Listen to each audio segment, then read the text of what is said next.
Hello good evening to all of you. आज मैं CI पे आप लोगों को डिफरेंस पे बेस्ड क्वेश्चन कराऊंगा कि 2 साल के डिफरेंस 3 साल के डिफरेंस पे अगर क्वेश्चन आ जाए तो अपन उसे कैसे टैकल करें। कल अपन लोगों ने सीआई निकालना सीखा था, आज अपन थोड़ा सा उस पर और बात करेंगे, देन अपन आगे बढ़ेंगे। देखिए, अगर मैंने कल वाले ये क्वेश्चन में ले रहा हूँ कि प्रिंसिपल अगर आपका 10,000 रुपये हो, इस चीज़ को बहुत ध्यान से समझिएगा। रेट 10% हो और टाइम 2 साल हो। फिर मैंने तुमसे कहा कि मुझे इसमें एसआई भी बताओ और सीआई भी बताओ। फिर मैंने ये भी पूछा कि सीआई और एसआई का अंतर भी बताओ, यानी कि 3 आंसर तुम्हें दे दिए। तो अब अपन लोग कैसे करेंगे कि 10,000 रुपये के, कल तुम्हें बताया ही था, ये फ्रैक्शन में ब्रेक होगा 1/10। पहली साल का ब्याज की अगर मैं बात करूं तो 10,000 का 1/10 1,000 रुपये। दूसरी साल के बारे में अगर अपन बात करें तो ये 1,000 तुम्हें मिलना ही मिलना है, इसका 1/10 यानी कि 100 रुपये और मिलेंगे। अब यहाँ पे पहले क्वेश्चन में तुमसे क्या पूछा गया है कि एसआई बताओ, तो ये कितना हिस्सा, यानी कि जो एक ही लाइन चलती है वो एसआई की होती है, तो एसआई कितना है 2,000। अगर मैं तुमसे इसी में सीआई और ऐड कर दूं तो ये 100 और ऐड हो जाएगा, यानी कि ब्याज हो जाएगा 2100। और अगर मैं तुमसे सीआई और एसआई का अंतर पूछूं तो 2100 में से 2,000 गए, यानी कि अंतर है 100। क्या तुम ये भी कह सकते हो कि ये 100 यही है, जो ये एक्स्ट्रा दिख रहा है वही 100 डिफरेंस होता है, ठीक है। तो ये आपको मैंने डिफरेंस पे एक चीज़ बताई। अब अपन इस पर क्वेश्चन देखते हैं कि क्वेश्चन कैसे कैसे पूछे गए हैं आप लोगों के पेपर। ये सबसे पहला क्वेश्चन मैं आप लोगों के सामने लिख रहा हूँ कि सीआई और एसआई का जो डिफरेंस है 2 साल का वो 25 रुपये है। रेट तुम्हारी 12.5% की है। तुमसे प्रिंसिपल पूछा गया है कि प्रिंसिपल बताओ। अब सुनो मेरी बात, इसे निकालने के 2 तरीके होते हैं भैया। एक तो डायरेक्ट फॉर्मूला, ये D2 का मतलब है 2 साल का अंतर, तो D2 यानी कि 2 साल के डिफरेंस की बात हो रही है, तो डायरेक्ट फॉर्मूला होता है PR² का स्क्वायर। पहला तरीका ये। लेकिन तुम्हें फॉर्मूले से नहीं करना है, फिर भी फॉर्मूला याद रखना है। याद क्यों रखना है कि अगर मैंने रेट निकालने के लिए तुमसे कहा तो तुम्हें या तो ऑप्शन से चारों ऑप्शन पिक करके सेटिस्फाई कराने पड़ेंगे, या फिर तुम लोगों को ये फॉर्मूला ही लगाना पड़ेगा, तो उस टाइम पर फॉर्मूला यूज़ में आता है। अब देखो अपन डायरेक्ट कैसे करते हैं कि आप लोग सबसे पहले इस फ्रैक्शन को ब्रेक करो, तो आप लोग कहोगे सर ये 1/8 है। अब हमेशा याद रखना, जितनी साल का डिफरेंस की तुमसे बात करें उतना ही इसका स्क्वायर या क्यूब करना है। जैसे 3 साल की बात करें तो क्यूब, और 2 साल की बात है तो स्क्वायर। तो 8 का स्क्वायर क्या 64 होगा, तो आपने धनराशि मान ली कि धनराशि 64 रुपये थी। अब ऐसा तुम क्यों कर रहे हो ये तुम्हें अभी समझ आ जाएगा। तो पहले साल की अगर मैं ब्याज की बात करूँ तो तुम्हें 64 का 1/8 निकालना है, जो कि 8। अगर मैं दूसरे साल के बारे में बात करूँ तो तुम्हें ये 8 तो मिलना ही मिलना है, इस 8 का 1/8 यानी कि 1 रुपये और मिलेगा। तो क्या ये अंतर जो अपन ने अभी बात की, क्या ये एक ही अंतर है? और इसकी वैल्यू तुम्हें 25 दे रखी है, तो क्या 64 की वैल्यू 64 × 25 होनी चाहिए? तो 25 चौक 100, हासिल आई 10, 25 चौका 150 और 10 1600। यही अपने सवाल का आंसर था। आप चाहे तो इस फॉर्मूले से भी कर सकते हो।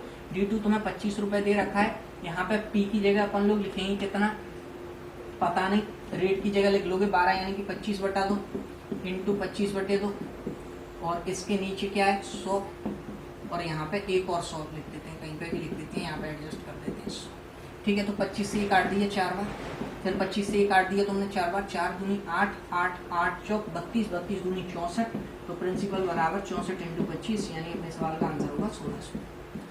तो तुम ऐसे भी कर सकते हो, तुम्हारी इच्छा है, जैसे तुम्हारी श्रद्धा पड़े वैसे तुम करिए क्वेश्चन को, लेकिन मेरे हिसाब से इससे करो तो ज़्यादा अच्छा है, क्योंकि इससे क्वेश्चन फंस जाता है, बहुत अच्छे से फंस जाएगा जब फ्रैक्शन बहुत बिगड़ी हुई शक्ल में दे दी जाएगी। जैसे मैंने इस वाले क्वेश्चन में क्या किया, मैंने प्रिंसिपल दे दिया तुम्हें कि 5,000 रुपये तुम्हारा प्रिंसिपल है, रेट तुम्हारी 20% की है, और टाइम तुम्हारा, टाइम क्या तुम्हें D2 बताना है कि 2 साल के सीआई और एसआई के डिफरेंस बताइए। अब देखो 2 साल के सीआई एसआई के डिफरेंस के लिए तुम लोगों ने क्या किया, सबसे पहले इसे ब्रेक कर लिया, तो ये 1/5 बन गया। पहली साल का ब्याज तुम्हें पता है 1,000 मिलता है। अगर मैं दूसरी साल के बारे में बात करूँ तो 1,000 तो मिलना ही मिलना है, इस 1,000 का 1/5 यानी कि 200 रुपये और मिलेगा। क्या यही अंतर है? आप चाहें तो फॉर्मूले से भी कर सकते हो। D2 बराबर क्या होगा, PR² का स्क्वायर। P की वैल्यू आप सभी को पता है 5,000 आई है, रेट जो है वो 20 × 20 है, अपॉन में 100 × 100। तो आपने क्या किया, 2 0 से 2 0 काट दिए, 1 0 से 1 0 कट गया, 5 से ये 2 बार, 2 से ये 10 बार, और 10 × 2 यानी कि 200। चाहे जैसे कर सकते हो, आंसर हमेशा सेम आएगा और एक ही आएगा, ठीक है। तो इसे भी रफ कर रहे हैं। फिर मैं तुम्हें एक 3 साल का और बता रहा हूँ, देन अपन उसके आगे बढ़ेंगे। जैसे मैंने एक 3 साल का क्वेश्चन लिखा कि D3 बराबर 57 रुपये, रेट मैंने तुम्हारी लिख दी 16 सही 2/3%, तो मैं प्रिंसिपल बताना है। तो मेरे भाई तुम लोग क्या करोगे, वही काम करना है, बस इसे फ्रैक्शन में तोड़ लो। तो ये 1/6 है। अब आपको रुपए मानिए, तो रुपए कितने मानोगे, अभी आप लोगों को बताया जितने साल की बात हो उतना ही इसका करना है। तो इसका क्यूब कर देंगे, तो 6 का क्यूब 216 रुपये। आपको पता है अगर मैं पहली साल के ब्याज के बारे में बात करूँ तो 36 रुपये होगा। दूसरी साल तो 36 तुम्हें मिलना ही मिलना है, इसका 1/6 यानी कि 6 रुपये और एक्स्ट्रा मिलेगा। तीसरे साल के बारे में अगर मैं बात करूँ तो 36 + 6 और ये 6 एक बार और रिपीट कर देते हैं, ये कल बताया गया था, वैसे ये 6 यहाँ से आता है प्लस इस 6 का यानी कि 1। क्या यही अंतर है? तो 18 और 1 19, 19 की वैल्यू 57 के बराबर है, तो 1 यूनिट की वैल्यू क्या 3 के बराबर होगी। अगर 1 यूनिट की वैल्यू 3 के बराबर है तो दोस्त इसमें 3 का गुणा होगा, तो 200 या 600 होंगे, 6 48 यानी कि 648 रुपये। ये अपने सवाल का आंसर है। तो ये एक बेहतरीन तरीका होता है जिससे अपन बहुत जल्दी आंसर निकाल सकते हैं, डिफरेंस पे बेस्ड हो, चाहे कहीं की भी बात करें तुम तुरंत आंसर दे सकते हो। ठीक है, तो इसे मैं रफ कर रहा हूँ। और अपन अगला क्वेश्चन, अजीब क्वेश्चंस होते हैं उन पे डिस्कशन करते हुए जाएंगे और हर एक टाइप में बारीकी से समझाता जाऊँगा। इसी में मैं आपको रेट निकालने का तरीका बताऊँगा जिससे आप विदिन सेकेंड रेट निकाल पाओगे क्वेश्चन में। और देखो पहला क्वेश्चन आप लोगों के सामने आ भी रहा होगा, ये क्वेश्चन इंग्लिश हिंदी दोनों में आ रहा होगा, लेकिन मैं हिंदी में ही डिफाइन करूँगा सिर्फ। ठीक है, किसी धनराशि पर दूसरे वर्ष का चक्रवृद्धि ब्याज 63 रुपये है और जो दर है वो 16.2/3% है। आपसे धनराशि पूछी गई है। देखो सिंपल सी बात है, आप लोगों से दूसरे वर्ष का चक्रवृद्धि ब्याज दिया है, दूसरे वर्ष का CI। इस चीज का मतलब समझो, इसका मतलब ये है कि पहले वर्ष का इसमें इंक्लूड नहीं है, ये सिर्फ दूसरे वर्ष का CI है। ठीक है, तो और जो रेट है वो है 16.2/3%। और तुमसे पूछा क्या है, प्रिंसिपल उस पर पूछ लिया। तो इसे कैसे करेंगे, आप लोगों को कुछ नहीं करना, बहुत ही सिंपल तरीके रहते हैं। 1/6 इसका फ्रैक्शन कर लो। बात कितने साल की हो रही है, 2 साल की, तो आप लोग इसका स्क्वायर यानी कि लेट जो प्रिंसिपल होगा वो 36 रुपये होगा। पहली साल का ब्याज 36 का 1/6 यानी कि 6 है। दूसरी साल का ब्याज तुम्हें पता है 6 तो मिलना ही मिलना है, इस 6 का 1/6 यानी कि 1 रुपये और एक्स्ट्रा मिलेगा। यानी कि दूसरे साल तुम्हें अगर मैं इसमें ब्याज पूछूं तो ध्यान से देखो, दूसरे साल में तुम्हें कितना ब्याज मिला, क्या 7 रुपये मिला। अब इस 7 की वैल्यू काय के बराबर होगी, 63 के बराबर, क्योंकि ये दे रखा था दूसरे साल का CI 63 रुपये। तो 1 यूनिट की वैल्यू क्या 9 के बराबर होगी। अगर 1 यूनिट की वैल्यू 9 के बराबर है तो ये भी क्या 9 का गुणा होगा, तो 9 6 54 हासिल आई 5 9 दिए 27 और 5 कितना होगी 32, 324 रुपये। ये अपने सवाल का आंसर है। ठीक है भैया, तो ये क्वेश्चन आप लोगों की समझ में आया होगा। अपन अगला क्वेश्चन देखिए। अगला क्वेश्चन आप लोगों के सामने आ रहा होगा कि किसी धनराशि पर दूसरे वर्ष का चक्रवृद्धि ब्याज 420 रुपये है, यदि ब्याज की दर 12% हो तो धनराशि बताइए। तो देखो इस बार रेट 12% दे दी, क्वेश्चन वैसे ही है कि सेकेंड ईयर का तुम्हारे पास CI है वो 420 रुपये दे रखा है। अपने को रेट जो दे रखी है वो दे रखी है 12%। अगर अपन इसे चेंज करना चाहें तो 12/100 यानी कि 3/25 बनेगा। तो आप लोगों से अगर मैं रुपए के बारे में बात करूं तो आप लोग रुपए कितने मानोगे, तो आप लोग कहोगे सर 625 रुपये माने जाएंगे, क्योंकि 25 का स्क्वायर 2 साल की बात हो रही है। अगर मैं पहली साल के ब्याज के बारे में बात करूं तो 25 रुपये, दूसरे साल के बारे में ब्याज करूँ तो 25 + 25 का 3/25, तो 25 का 3/25 तुम लोग निकालोगे, इससे कट गया 3 बचा।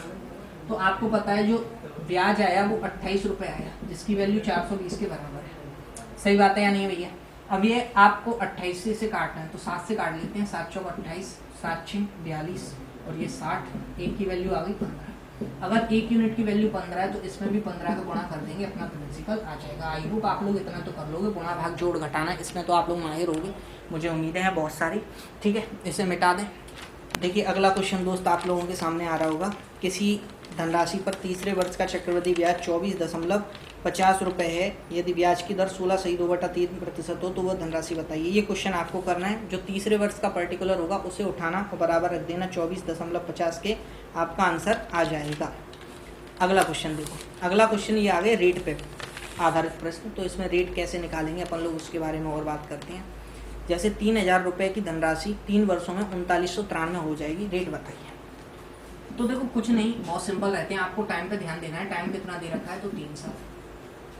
एक प्रिंसिपल दे रखा होगा जो कि होगा 3000 रुपये। प्रिंसिपल हो सकता है नहीं भी दिया हो, आगे वाले क्वेश्चंस में प्रिंसिपल मिलना बंद हो जाएगा। 3993 ये अमाउंट है, आपसे रेट पूछी गई है। तो मेरे भाई कुछ नहीं करना है, बस यहाँ पे प्रिंसिपल लिख लो, यहाँ पे अमाउंट लिख दो। ये लिख दिया तुमने 3000 रुपये, ये हो गए 3993 रुपये। ये देखो ये किसी नंबर से कट रहे हैं क्या, तो आप लोग कहोगे सर 3 से कट रहे हैं, तो ये 1000, ये कटेगा 1331 बार। बात हो रही है 3 साल की, तो क्यूब रूट लोगे। अगर मैं बात करूँ 10 के क्यूब के बारे में तो ये 10 और ये 11। आपके रुपए कितने बढ़ गए, एक बढ़ा, कितने पे, 10 पे। इनटू का ऐसे कर दोगे 100 से, तो आपका आंसर कितना आएगा 10%। यही अपने सवाल का आंसर है। समझ पा रहे हैं सभी मेरी बात को? तो ये भी बहुत ही इजी क्वेश्चन था। अब इसे अपन मिटा रहे हैं। अगला क्वेश्चन अपन आप लोगों के सामने आ रहा होगा कि 2304 रुपये 2500 बन गए 2 वर्ष में। तो आप लोग क्या करोगे, इसमें स्क्वायर रूट लोगे। जैसे यहाँ पे मैं 2304 रुपये लिखूंगा। अब क्वेश्चन पढ़ने की भी जरूरत नहीं है, बहुत ही आसान है। आप लोग अगर याद हैं तो बहुत अच्छी बात है, लेकिन जहाँ तक मुझे उम्मीद है तुम्हें याद नहीं होंगे। 2 रुपये मिल गए 48 पे इंटू 100, 2 से 1 कट जाएगा 24 बार, और इसे तुम लोग सॉल्व कर लो। ठीक है, जो आएगा वो अपना आंसर आएगा। 6 से ही 1/4 आएगा शायद। ठीक है, तो इसे मिटा रहे हैं भैया। अगला क्वेश्चन देखते हैं।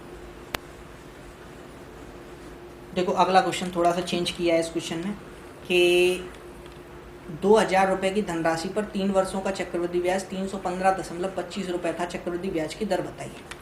तो देखो एक चीज़ तुमने अभी बहुत ध्यान से पढ़ी कि इसमें प्रिंसिपल और अमाउंट दिया होता है, लेकिन इस बार प्रिंसिपल के साथ अमाउंट नहीं दिया, प्रिंसिपल के साथ ब्याज दिया है। तो अमाउंट तुम लोग निकाल लोगे, क्योंकि तुम लोग होशियार हो, बचपन से कलाकार हो, माहिर हो हर चीज़ में। 315.25, तो ये 2315.25 है। सही बात है दोस्त, ये अमाउंट आ चुका है।